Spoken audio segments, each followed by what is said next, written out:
대구시가 법원의 제동에도 불구하고 일방적으로 축산물 도매시장 폐쇄를 강행하고 있습니다. 독단적인 행정이란 비판까지 나오고 있지만 대구시는 문제될 게 없다는 입장입니다. 네, 하지만 대구시 축산물 도매시장을 운영하는 회사의 임직원과 부산물 상가 상인들, 또 중도매인 등 200여 명은 생계를 잃고 벼랑 끝으로 몰리게 됐다며 반발하고 있습니다. 보도에 신병철 기자입니다. 대구시 축산물 도매시장은 1981년 문을 열었습니다. 2022년 기준으로 소 8,300여 마리와 돼지 17만 7천여 마리를 도축해 신선한 고기를 240만 대구 시민에게 공급했습니다. 대구시 소유다 보니 가축 질병 발생과 같은 수급 불안정 상황에 신속하게 대처해 안정적인 축산물 공급이 가능했습니다. 그런데 지난해 1월 대구시는 언론을 통해 갑자기 축산물 도매시장을 폐쇄하겠다고 밝혔습니다. 대구시 감사위원회가 예상되는 주민 민원 등을 이유로 축산물 도매시장의 위치가 부적절하다며 폐쇄 등을 권고했기 때문입니다. 전임 권영진 대구시장 시절인 2019년 축산물 도매시장을 현대화한다면서 자연녹지 지역을 준공업 지역으로 용도 변경까지 했는데 4년 만에 180도 상황이 바뀐 것입니다.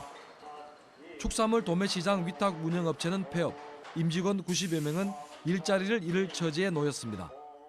대구의 북부에 거리센터로 활성화하니까 거기에 대해서 영업도 전환을 해야 되고 이렇게 기쁜 마음으로 앞으로 향후의 계획을 가지고 있었는데 갑자기 대구시장이 단체장이 바뀌면서 아무런 명분 없이 부산물을 사서 파는 축산물 도매시장 내 상인 30여 명도 장사를 접어야 할 상황입니다.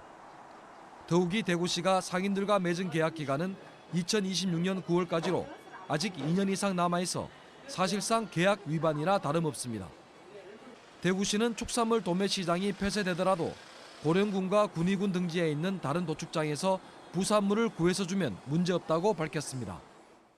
고령 공판장이라든지 아니면 저희들이 전국 도축장을 돌아다녀서라도 그분들이 원하는 부산물에 대해서는 저희가 공급될 수 있도록 하겠다. 하지만 상인들은 신선한 축산물 부산물을 싸게 살 수 없기 때문에 현실성이 없다고 말합니다. 도매시장 없이면 부산물 어디서 구합니까? 안 줍니다. 절대 말은 그래 지금 어디 가가 구해다 준다 하는데 대구시에서 그걸 구해줘야 말이 안 됩니다. 거래 특성상 30여 명의 중도매인들의 거래처 미수금이 2억 원에서 60억 원에 이릅니다. 시장이 폐쇄되면 미수금 받기가 힘들어져 도산을 걱정해야 할 지경입니다. 대구 이외 다른 축산물 도매시장이나 공판장에는 기존 중도매인들이 자리를 잡고 있어서 일거리를 구하는 것도 어렵습니다.